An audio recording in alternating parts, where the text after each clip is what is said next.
question to you is the Post Service. My understanding is that the Postal Service is going to make a huge change right now, and that change is going to affect my business wholeheartedly, because that's my least expensive way to ship out.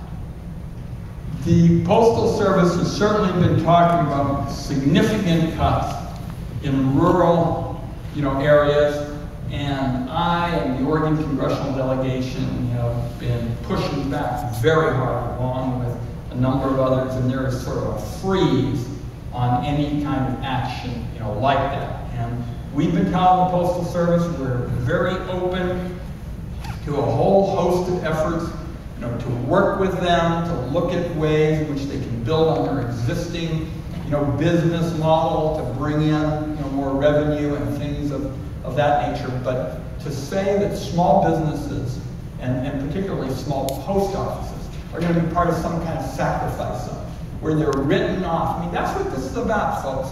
Remember, there's never going to be any reluctance on the part of these institutions to serve Beverly Hills, California, the Gold Coast in Chicago, certainly those affluent neighborhoods of Palm Beach. Not going to be any question that these institutions are going to be happy to serve those kinds of places. And it goes back to this question we were talking about in terms of, are we going to be in this together? That's what I say about tax reform. I got a tax reform proposal that gives everybody in America the opportunity to get ahead. Everybody to have a chance to do better. And clearly, postal services, particularly in rural communities, are absolutely a prerequisite to small businesses and seniors and others. And are watching our delegation. On a philosophical level of these issues don't really seem to matter if our public officials don't represent the people.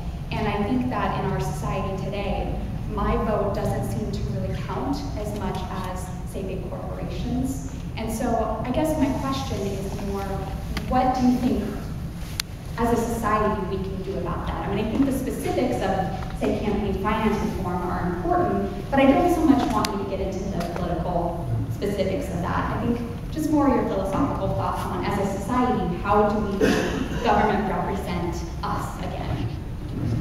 Great question, a good one to wrap up on. And yes, part of this is laws. I think it was very misguided, the Supreme Court decision, Citizens United, case, which basically said that the rich guy's checkbook and the poor person's soapbox were essentially the same thing.